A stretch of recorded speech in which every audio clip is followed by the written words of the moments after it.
Salam semuanya.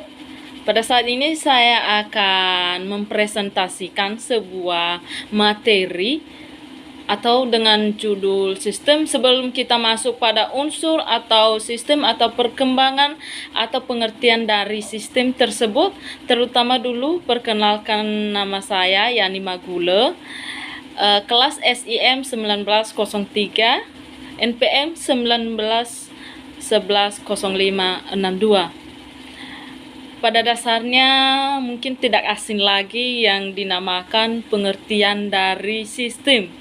Pada umumnya, pada sekarang, bahkan dalam setiap jurusan-jurusan dimanapun, itu di setiap universitas atau di sebuah kampus dimanapun, dimana pada judul yang saya jelaskan pada hari ini adalah sistem. Pada hari ini saya akan menjelaskan secara umum pengertian dari sistem. Mungkin semua teman-teman sudah pada tahu apa sistem. Di sini saya akan lebih menjelaskan lagi lebih dalamnya yang dinamakan dengan sistem. Sistem itu secara umumnya adalah suatu kumpulan objek atau unsur-unsur atau bagian-bagian yang saling memiliki arti berbeda-beda, yang saling berhubungan satu dengan yang lain, atau saling kerjasama dan saling mempengaruhi satu sama yang lain, serta memiliki keterikatan pada rencana atau planet yang sama dalam mencapai suatu tujuan tertentu pada lingkungan. Di sini kita banyak pengertian dan sistem menurut para ahli, bahkan perkembangannya, tujuannya, prinsipnya, jenisnya atau apa, kegunaannya, sistem itu apa. Di sini saya akan menjelaskan dari konsep dasar dari pengertian sistem itu menurut para ahli tertentu. Di sini terutama menurut Abdul Qadir pada 2014 bahwa sistem itu adalah sekumpulan juga elemen yang saling terkait atau terpadu yang dimaksud untuk mencapai suatu tujuan. Di sini para ahli semua mempunyai beda-beda pendapat, namun ada keterkaitannya dan pengertiannya yang sama. Namun pendapatnya agak ada berbeda sedikit demi sedikit. Di sini menurut Abdul Qadir dan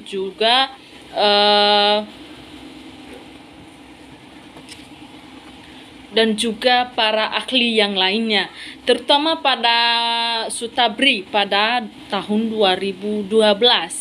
Di sini dia juga mempunyai pengertian tersendirinya, yaitu sistem, bahwa sistem itu adalah sama seperti yang dimaksud atau sama atau berkaitan dengan pendapat dari Abdul Qadir juga, bahwa sistem itu mempunyai suatu kumpulan atau himpunan dari suatu unsur, komponen atau variabel atau terorganisasi, saling berinteraksi, saling tergantung satu sama yang lain dan terpadu.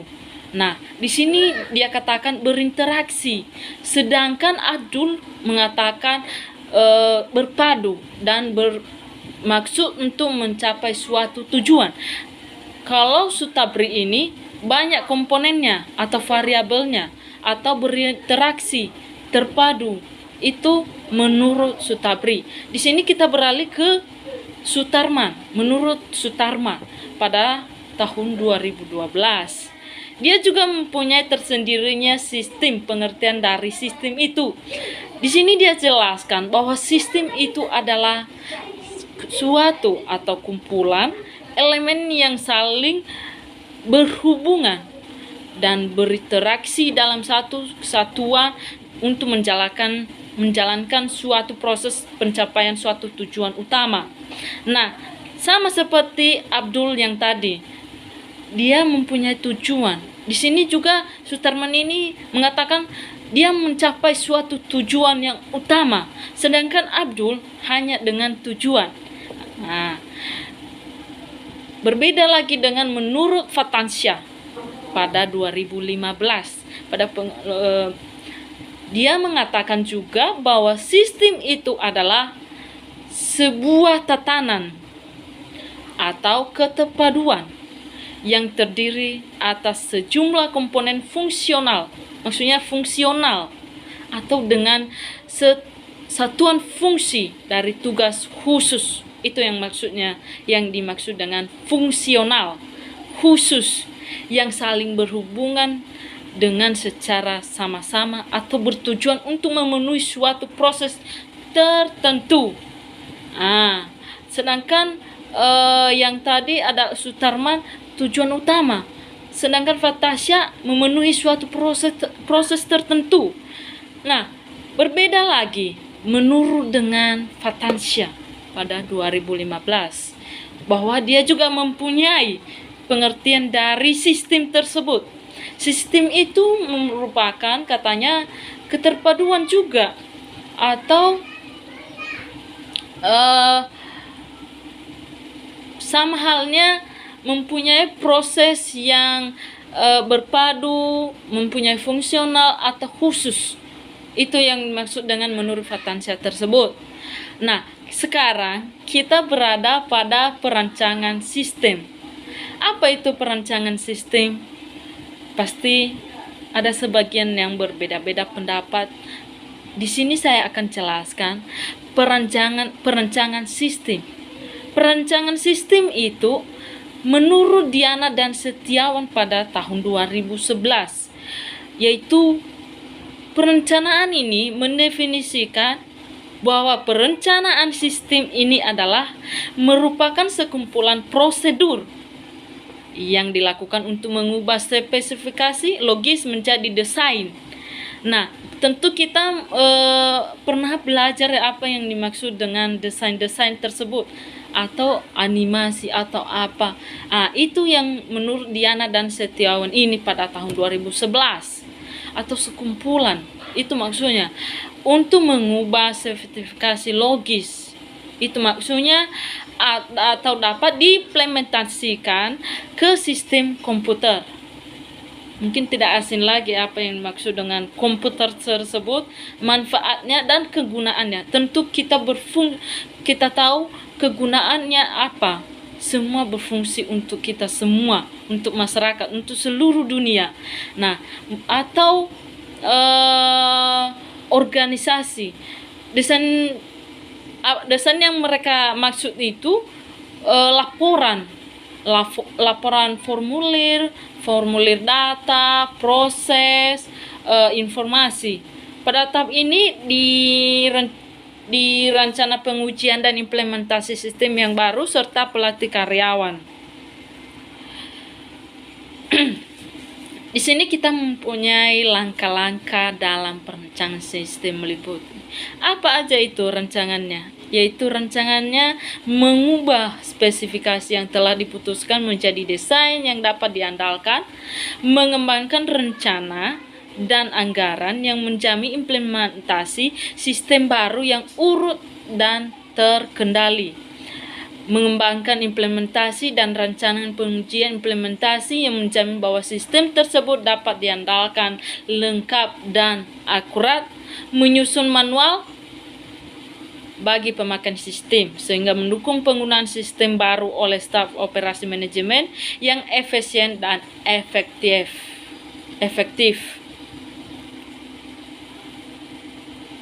Atau menyusun program pelatih melengkapi dokumen desain sistem. Di sini ada banyak hal perkembangan atau tujuan pengembangan sistem yang dimaksud dengan sistem. Tujuan dari perkembangan sistem menurut ahli, terutama menurut Mardi pada tahun 2014, adalah agar dalam perusahaan terjadi peningkatan dalam hal berikut ini, yaitu kinerja, kualitas informasi dan disajikan informasi dihasilkan harus memenuhi organisasi dan penggunaannya. Semakin berkualitas informasi yang dihasilkan, semakin sukses tersebut. Tantangan kedepannya perusahaan-perusahaan yang termasuk pada pasar global harus memiliki kemampuan mengelola informasi sehingga mereka dapat tumbuh dengan pengusahaan multifungsional yang lain. Atau ketiganya, keuntungan akibat penurunan biaya operasional maupun administratif. Di sini ada banyak pengertian dan menurut para ahli yang dinamakan dengan sistem. Dan sekarang kita masuk kepada prinsip. Apa itu prinsip? Prinsip pengembangan sistem. Ini ada beberapa prinsip pengembangan sistem menurut Mardi juga, yaitu manajemen merupakan pihak yang sangat membutuhkan informasi terutama untuk membuat keputusan. Oleh karena itu pengembangan sistem lebih diprioritaskan untuk mereka. Keduanya menggunakan orang yang ahli di bidang pengembangan sistem. Tiganya harus jelas tahapan kerja dan tugas yang dilakukan. Keempatnya yaitu lakukan pendokumentasian untuk pedoman pengembangan sistem. Nah, siklus hidup pengembangan dari sistem ini atau mempunyai pengertian dari siklus ini yang dimaksud dengan siklus hidup perkembangan atau disingkat dengan SLDC, System Development Life Cycle, yaitu serangkaian aktivitas yang dilaksanakan oleh profesional dan pemakai sistem untuk mengembangkan dan mengimplementasikan sistem informasi. Nah, di sini dijelaskannya implementasi atau sistem informasi itu dikembangkan melalui sebuah proses formal. Di sini mempunyai 5 aktivitas yang secara logis dapat diterima oleh para ahli komunitas sistem. Kelima aktivitas tersebut menurut Mardi seperti perencanaan sistem, analisis sistem desain, sistem implementasi, sistem operasional, sistem estimasi biaya, rencana proyek, alokasi sumber daya, pengembangan spesifikasi program menurut diagram logi sesuai rencana yang diajukan perawatan dan pemeliharaan atas perubahan program dan sistem, pelaksanaan uji coba sistem yang terpasang. Nah, di sini lagi menurut para ahli Chris Miyazi pada tahun 2015, yaitu perubahan terhadap SIA dapat berupa perubahan kecil maupun perubahan menyeluruh, bahkan sekaligus pembuatan sistem baru.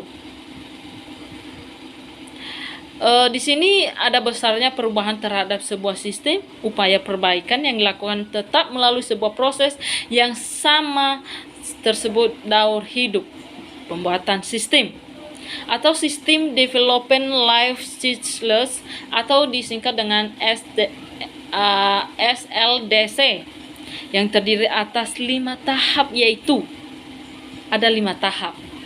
Yang pertama adalah analisis sistem, perencanaan konseptual, perencanaan fisik, perencanaan sistem, dan juga proyek, alokasi sumber daya, pengembangan, spesifikasi program, membuat diagram logi sesuai